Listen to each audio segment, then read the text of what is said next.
Matahari pagi baru saja menyapa Cakrawala Jakarta ketika Aisyah Putri mendorong pintu putar kaca gedung korporat Nusantara Jaya. Sepatu hak rendahnya berdetak pelan di lantai marmer yang mengkilap saat ia bergegas menuju lift, menyeimbangkan setumpuk folder di satu lengan dan tas kulit usangnya di lengan yang lain. Petugas keamanan lobi mengangguk padanya, salah satu dari sedikit orang di seluruh gedung yang menyadari keberadaannya. Saat itu pukul 06.45 pagi.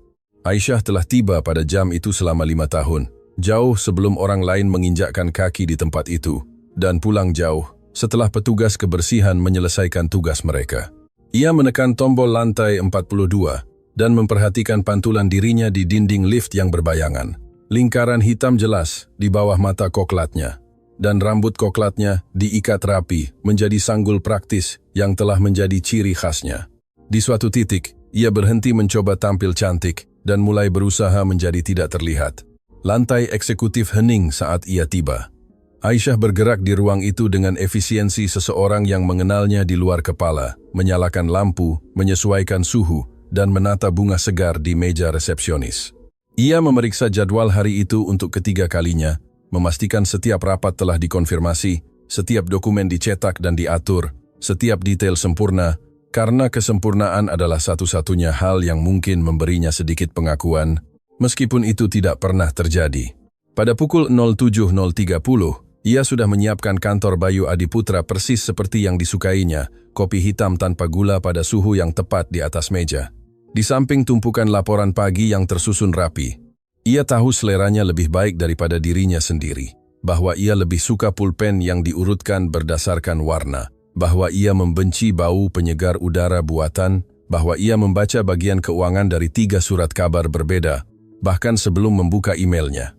Ia tahu segalanya tentang Bayu, dan Bayu tidak tahu apa-apa tentang dirinya. Lift berbunyi tepat pukul 8. Bayu Adiputra keluar seperti kekuatan alam, kehadirannya memenuhi setiap inci ruang di sekitarnya. Ia tinggi, dengan bahu lebar yang pas dengan setelan jas abu-abu arangnya yang dibuat khusus. Rambut gelapnya yang disisir ke belakang membingkai wajah yang bisa saja menghiasi sampul majalah manapun. Sudut-sudut tajam dan mata biru yang begitu tajam seolah menembus siapapun yang tidak beruntung berpapasan dengan tatapannya. Pada usia 34, ia telah mengubah Nusantara Jaya Korporasi menjadi sebuah kerajaan global bernilai miliaran rupiah, dan ia mengenakan kesuksesannya sebagai zirah. Ia melewati Aisyah tanpa sedikit pun melirik, lalu menghilang ke kantornya. Aisyah sudah berhenti mengharapkan sapaan bertahun-tahun yang lalu. Bagi Bayu Adiputra, ia hanyalah bagian dari perabot kantor, berguna, dibutuhkan, tetapi sama sekali tidak signifikan. Pagi berlalu seperti biasa. Aisyah menjawab panggilan, mengatur jadwal, dan menyelesaikan masalah sebelum sampai ke meja Bayu. Ia berkoordinasi dengan kepala departemen, menenangkan klien yang frustrasi, dan menjaga seluruh lantai eksekutif berfungsi seperti jam Swiss. Menjelang siang, ia sudah bekerja lebih keras daripada kebanyakan karyawan sepanjang minggu, dan tidak ada yang menyadarinya. Nia Ramadhani menemukannya di ruang istirahat selama jeda 5 menit yang jarang terjadi. Nia adalah satu-satunya orang di seluruh gedung yang dianggap Aisyah sebagai teman sejati. Asisten lain dengan rambut merah cerah dan tawa menular yang menolak membiarkan suasana korporat meredam semangatnya. "Kau terlihat kelelahan," kata Nia sambil menuangkan secangkir kopi untuk dirinya sendiri. "Kau bahkan tidak pulang tadi malam." Aisyah tersenyum lelah. "Aku harus menyelesaikan proyeksi triwulanan. Uang kuliah Dimas jatuh tempo minggu depan, dan aku perlu memastikan perhitungan bonusku benar." Ekspresi Nia melunak. Ia tahu tentang Dimas, adik laki-laki Aisyah, dan bagaimana Aisyah telah mendukungnya selama kuliah kedokteran sejak orang tua mereka meninggal 3 tahun yang lalu. "Kau bekerja lebih keras daripada siapapun di gedung ini. Kapan Bayu akan mengakuinya dan mempromosikanmu?" "Mempromosikanku?" Aisyah tertawa hampa. "Dia bahkan tidak tahu namaku. Minggu lalu dia memanggilku Amanda 3 kali. Kau sudah menjadi asisten eksekutifnya selama 5 tahun. Nia mengoreksi secara otomatis, lalu menggelengkan kepalanya sendiri, meskipun dia tidak peduli dengan gelarnya. "Baginya aku hanya orang yang memastikan kopi tetap panas dan jadwal berjalan lancar." Sore hari membawa rapat Dewan Direksi Bulanan, sebuah acara yang selalu memenuhi Aisyah dengan ketakutan diam-diam. Ia menghabiskan berjam-jam menyiapkan materi, memastikan setiap presentasi tanpa celah dan setiap brosur terikat dengan sempurna. Para direksi masuk tepat pukul 2, Sekelompok eksekutif berambut perak yang memegang masa depan perusahaan di tangan keriput mereka. Aisyah berdiri dekat pintu, siap membantu apapun yang diperlukan. Ia menyaksikan Bayu mendominasi ruangan dengan mudah. Suaranya lembut dan percaya diri saat ia mempresentasikan hasil triwulanan. Ia magnetis saat ia mau, mampu memikat investor dan mengintimidasi pesaing dengan keahlian yang sama. Aisyah pernah melihatnya membuat pria dewasa tergagap meminta maaf hanya dengan mengangkat satu alis. Rapat berjalan lancar sampai Bapak Rahmat Santoso, anggota Dewan Direksi tertua, mengangkat kekhawatiran tentang proyeksi ekspansi. Bayu mengulurkan tangan ke dokumen yang relevan, tetapi itu tidak ada di folder yang telah disiapkan. Darah Aisyah membeku. Ia telah menyiapkan dokumen itu. Ia yakin. Ia telah memeriksanya 3 kali malam sebelumnya. Tampaknya kita kehilangan analisisnya, kata Bayu dengan ketenangan yang mematikan. Mata birunya menyapu ruangan sebelum berhenti pada Aisyah. Maukah kau menjelaskan mengapa dokumentasi yang secara spesifik aku minta tidak ada di sini? Semua wajah menoleh kepadanya. Aisyah merasa pipinya memerah saat ia melangkah maju. Pikirannya berpacu 1000 km per jam. Bapak, saya menyiapkan dokumen itu. Seharusnya ada di folder sekunder. Bayu bahkan tidak repot-repot memeriksa. Jika itu ada di folder, aku pasti sudah menemukannya. Ini adalah tugas dasar, dan kau gagal. Mungkin jika kau menghabiskan lebih sedikit waktu mengobrol dengan rekan-rekanmu, dan lebih banyak waktu melakukan pekerjaanmu, kita tidak akan memiliki percakapan ini. Kata-kata itu memukulnya seperti pukulan fisik. Dari seberang meja, ia melihat Ibu Sinta Dewi dan Ibu Maya Indah tersenyum licik, direktur senior yang selalu membenci kedekatan Aisyah dengan direktur utama. Tiba-tiba Aisyah mengerti. Sinta telah mengeluarkan dokumen itu. Ia benar-benar yakin. Bapak, jika saja Bapak memeriksanya, Aisyah memulai, tetapi Bayu memotongnya dengan lambaian tangan yang kering. Cukup. Aku tidak punya waktu untuk alasan. Ketidakmampuan pada tingkat ini sama sekali tidak dapat diterima. Sesuatu di dalam Aisyah hancur pada saat itu. 5 tahun keheningan, 5 tahun menelan harga diri, 5 tahun bekerja hingga kelelahan untuk seorang pria yang bahkan tidak repot-repot mempelajari namanya. Beban kumulatif dari setiap pencapaian yang diabaikan, setiap kredit yang dicuri, setiap tatapan merendahkan, tiba-tiba menjadi tak tertahankan. Ia berjalan dengan tenang ke meja, mengambil folder sekunder yang Bayu tidak sudi periksa, dan mengeluarkan dokumen itu tepat di tempat ia meletakkannya. Ia mengangkatnya agar seluruh ruangan dapat melihatnya. Analisis yang Bapak minta, Bapak, persis di tempat yang saya katakan. Keheningan yang menyusul sangat mutlak. Tidak ada yang pernah berbicara seperti itu kepada Bayu Adiputra. Tidak ada yang pernah mengoreksinya, apalagi di depan Dewan Direksi. Mata Bayu menyipit berbahaya. Jaga nada bicaramu. Peringatan itu seharusnya menghentikannya. Semua naluri bertahan hidupnya berteriak agar ia meminta maaf dan mundur. Tetapi Aisyah sudah muak bertahan hidup. Ia muak menjadi tidak terlihat. Nada bicaraku, ia tertawa pahit. Selama 5 tahun saya telah memberikan segalanya untuk perusahaan ini. Saya datang sebelum fajar dan pulang setelah tengah malam. Saya mengorbankan kesehatan saya, kehidupan pribadi saya, segalanya agar Bapak terlihat kompeten di ruangan seperti ini. Dan Bapak bahkan tidak bisa mengingat nama saya. Bayu berdiri perlahan, tingginya tiba-tiba mengesankan. Kau membuat keributan. Baiklah. Aisyah mengambil cangkir kopi dari meja, yang sama yang telah ia siapkan pagi itu dengan begitu hati-hati. Dan sebelum ia bisa menyesalinya, ia menuangkan isinya langsung ke kemeja putih Bayu yang tanpa celah. Hela napas kolektif yang menyapu ruangan itu hampir lucu. Kopi menetes ke dada Bayu, menodai setelan mahalnya dan menyebar di atas meja yang mengkilap. Ekspresinya tidak dapat diuraikan, membeku antara terkejut dan marah. Aisyah berbalik untuk pergi. Jantungnya berdebar di telinganya. Ia baru melangkah 3 langkah ketika suara Bayu menghentikannya. Kau tidak akan pergi kemana-mana. Ia berbalik menghadap Bayu. Siap bertarung, siap berteriak jika perlu. Tetapi tatapan di matanya bukan kemarahan. Itu adalah sesuatu yang sama sekali berbeda intens, lapar, tak terduga, maaf. Bayu melangkah lebih dekat, mengabaikan kopi yang membasahi kemejanya, mengabaikan para direksi yang terperangah, mengabaikan segalanya kecuali Aisyah. Ketika ia berbicara, suaranya sangat rendah, sehingga hanya Aisyah yang bisa mendengarnya. Kau milikku. Aisyah menatapnya lekat-lekat, yakin ia salah dengar. Apa katamu? Aku bilang kau milikku, dan aku tidak akan membiarkanmu keluar dari pintu itu. Ruangan itu masih membeku di sekelilingnya, tetapi Aisyah nyaris tidak menyadarinya. Ia hanya bisa melihat pria di depannya, pria yang sama yang telah mengabaikannya selama 5 tahun dan sekarang menatapnya seolah ia adalah satu-satunya orang di dunia. "Kau gila," bisiknya. Mungkin. Sebuah senyuman sekilas melintas di bibirnya. "Tapi aku tidak pernah seyakin ini dalam hidupku." Aisyah melakukan satu-satunya hal yang bisa ia pikirkan. Ia berbalik dan berlari, meninggalkan Bayu Adiputra berdiri di ruangan penuh saksi, dengan kemeja bernoda kopi, dan benar-benar berubah. Ia belum tahu, tetapi hidupnya tidak akan pernah sama lagi.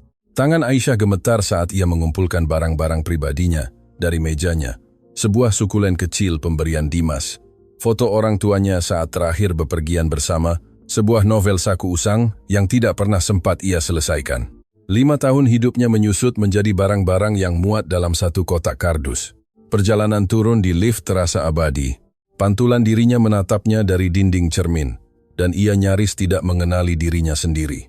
Ada warna di pipinya untuk pertama kalinya dalam bertahun-tahun, percikan di matanya yang telah lama padam. Akhirnya, ia melakukan sesuatu untuk dirinya sendiri. Akhirnya ia berdiri tegak dan menuntut untuk dilihat. Ketakutan akan pengangguran itu nyata, tetapi di baliknya ada sesuatu yang tak terduga kebebasan. Ia mendorong pintu lobi dan keluar ke cahaya sore. Jakarta berdenyut di sekelilingnya dengan ketidakpedulian yang biasa. Taksi membunyikan klakson, pejalan kaki bergegas, hidup berjalan seolah tidak ada yang luar biasa terjadi. Aisyah berjalan tanpa tujuan, membiarkan kakinya membawanya kemana saja. Teleponnya mulai bergetar, bahkan sebelum ia selesai melewati satu blok. Nomor-nomor tidak dikenal, ekstensi kantor, pesan-pesan membanjiri layar. Ia mematikannya dan terus berjalan. Nia Ramadhani menemukannya 2 jam kemudian di kedai kopi favoritnya di kawasan Kemang, sebuah tempat kecil dengan furnitur yang tidak serasi dan kue-kue lezat. "Kau resmi menjadi legenda," Nia mengumumkan saat ia merosot ke kursi di depannya. Seluruh gedung tidak membicarakan hal lain. Sinta Dewi tampak seperti menelan lemon. Aisyah tersenyum tipis. "Aku melemparkan kopi ke seorang miliarder. Aku akan di blacklist dari semua perusahaan di kota ini. Itu sepadan." Nia mengulurkan tangan ke seberang meja dan meremas tangan Aisyah. "Kau seharusnya melihat wajahnya setelah kau pergi. Aku belum pernah melihat Bayu Adiputra begitu tidak keruan. Dia hanya berdiri di sana menatap pintu, seolah menunggu kau kembali." Dia mengatakan sesuatu yang aneh. Aisyah ragu, tidak tahu bagaimana menjelaskannya. Dia bilang aku miliknya. Apa artinya itu? Alis Nia terangkat. Dia bilang apa? Aku tahu, itu tidak masuk akal. Pria itu nyaris tidak mengakui keberadaanku selama 5 tahun. Dan tiba-tiba dia membuat pernyataan ala novel romantis. "Mungkin," kata Nia pelan, "dia telah memberimu lebih banyak perhatian daripada yang kau kira." Aisyah menggelengkan kepalanya. "Itu konyol. Minggu lalu dia memanggilku Amanda. Pria memang idiot." Nia mengangkat bahu, terutama yang berkuasa.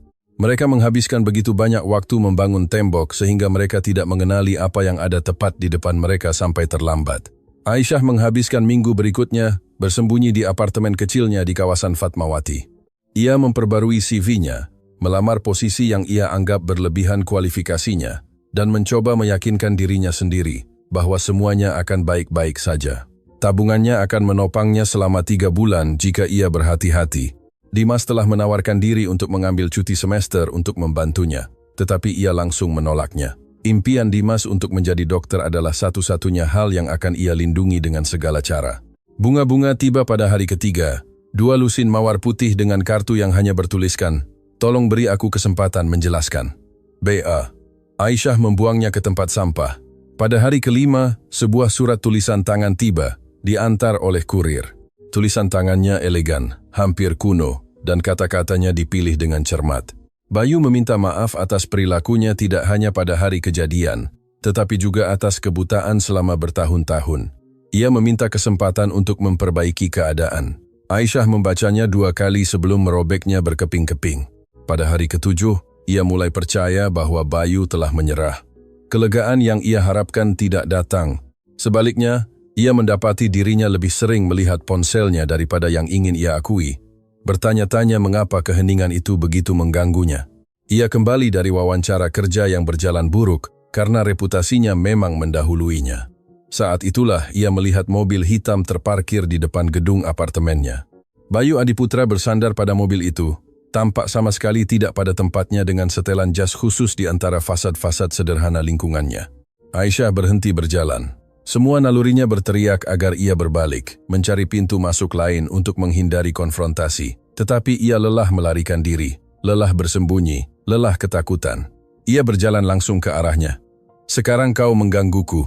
Bayu menjauh dari mobil dengan ekspresi yang luar biasa tidak yakin. "Aku sudah disebut hal yang lebih buruk minggu ini.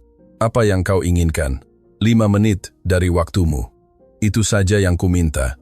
Aisyah melipat tangannya. "Kau punya 60 detik. Sesuatu berkilat di matanya, kejutan mungkin, atau rasa hormat. Bayu mengangguk dan mulai berbicara tanpa basa-basi. "Ketika engkau masuk ke ruang rapat itu dan menghadapiku, aku melihatmu untuk pertama kalinya. Aku benar-benar melihatmu, bukan sebagai asisten yang mengatur jadwalku atau menyiapkan dokumenku. Aku melihat seorang wanita dengan api di matanya dan keberanian untuk berdiri menentang semua yang aku wakili. Dan aku menyadari bahwa aku telah buta." "Sangat puitis," kata Aisyah dengan suara dingin. 60 detikmu hampir habis. Aku tahu aku tidak pantas mendapatkan maafmu. Aku tahu aku memperlakukanmu dengan buruk, bukan karena kekejaman, tetapi karena sesuatu yang lebih buruk. Ketidakpedulian. Aku membuatmu merasa tidak terlihat ketika seharusnya kau dirayakan." Ia berhenti dan mengusap rambutnya, sebuah gerakan yang tampak hampir rentan. Tapi sesuatu berubah hari itu. Sesuatu yang tidak bisa aku jelaskan. Ketika engkau melemparkan kopi itu dan mengatakan persis apa yang kau pikirkan tentangku, aku merasa lebih hidup daripada bertahun-tahun. Aisyah menatapnya lekat-lekat, mencari tanda-tanda manipulasi atau kepalsuan. Ia tidak menemukan apapun. "Apa sebenarnya yang kau inginkan dariku?" Sebuah kesempatan. Bayu melangkah lebih dekat, dan Aisyah menangkap aroma parfumnya, sesuatu yang mahal dan lembut. "Bukan sebagai bosmu, bukan sebagai seseorang yang memiliki kekuasaan atasmu, hanya sebagai seorang pria yang melakukan kesalahan mengerikan dan ingin kesempatan untuk memperbaikinya. Kau tidak bisa memperbaiki 5 tahun membuat seseorang merasa tidak berguna." "Oh, aku tahu," ia mengangguk pelan. "Tapi aku bisa menghabiskan sisa hidupku untuk mencobanya."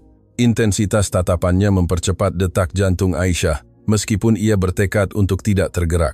Ia telah menghabiskan begitu banyak waktu membencinya, mendendam kepadanya, memimpikan hari ketika ia akan mengatakan persis apa yang ia pikirkan.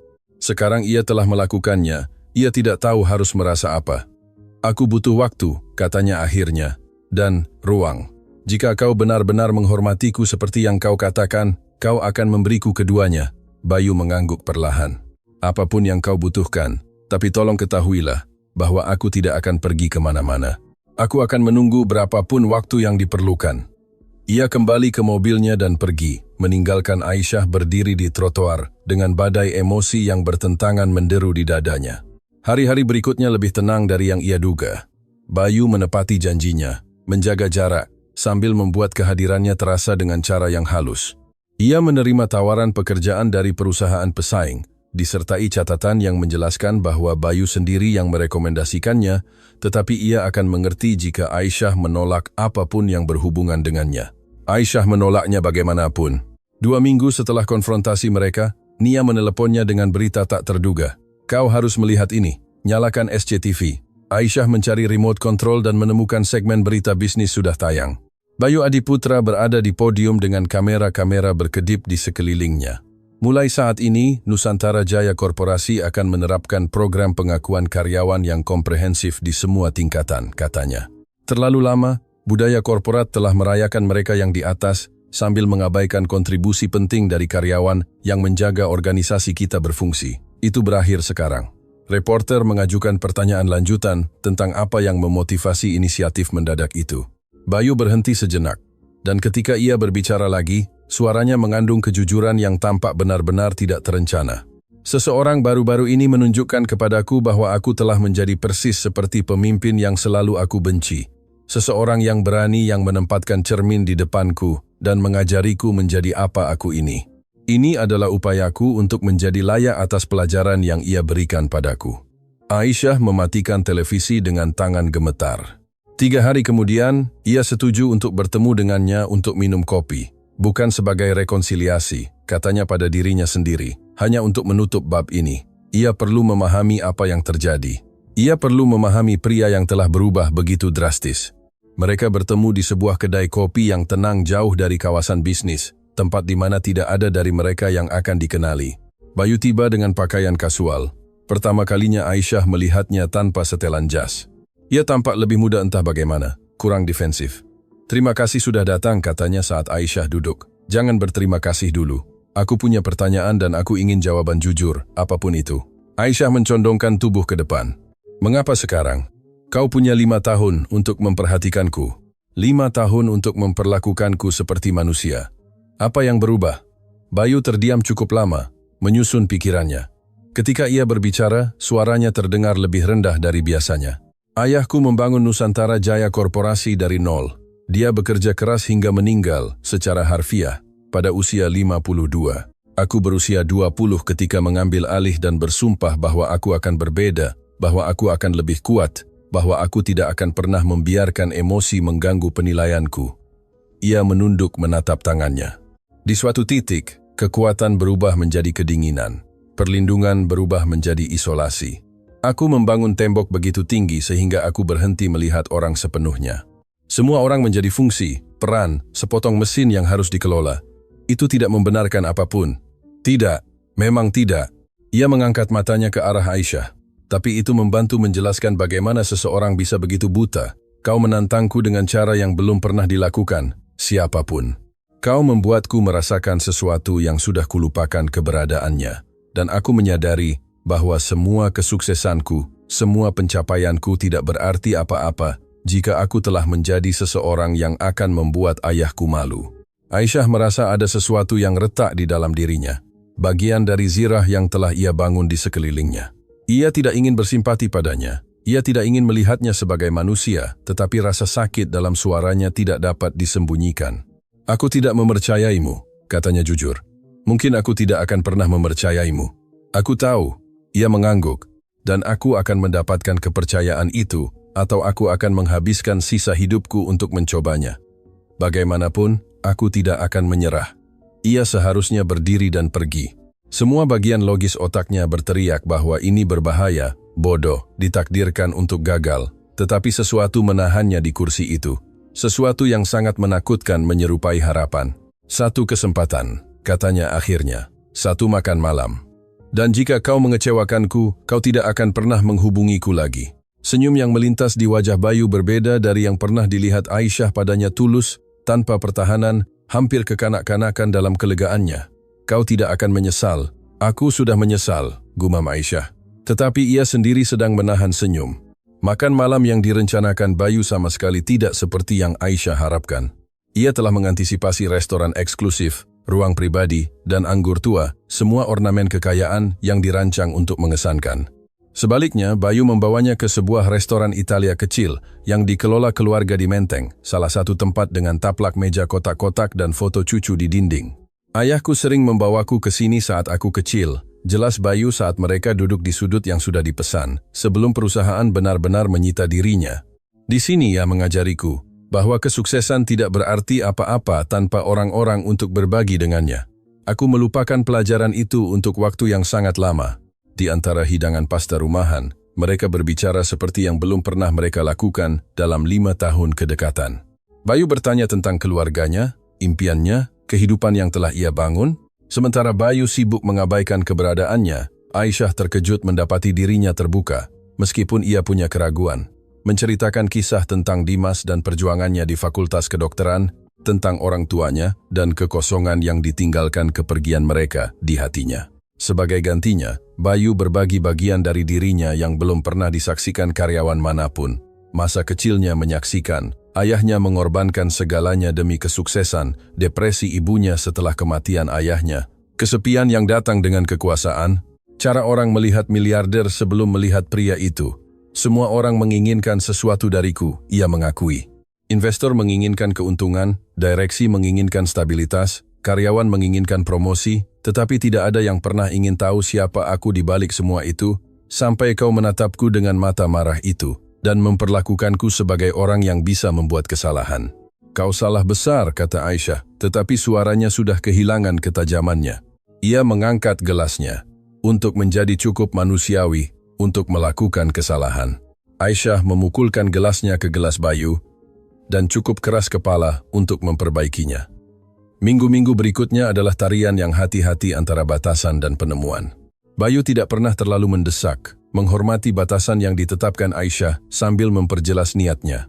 Ia mengiriminya hadiah-hadiah kecil yang penuh perhatian, bukan perhiasan mahal atau gerakan mewah, tetapi buku-buku yang pernah Aisyah sebut ingin ia baca. Bunga-bunga pada hari-hari ia tahu, Aisyah memiliki wawancara sulit, catatan tulisan tangan yang menunjukkan bahwa ia benar-benar mendengarkan. Aisyah menemukan posisi baru di sebuah startup, peran yang menghargai kejeniusan organisasinya dan memberinya peluang pertumbuhan. Ia tidak lagi membutuhkan dunia Bayu Adiputra, yang entah bagaimana membuatnya lebih mudah untuk membiarkan Bayu masuk ke dunianya.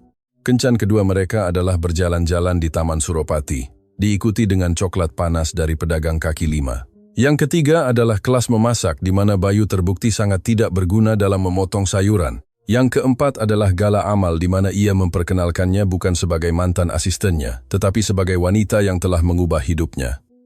Tabloid tentu saja menyadarinya. Foto-foto mereka berdua muncul beberapa hari kemudian, disertai spekulasi dan gosip yang berkisar dari romantis hingga kejam.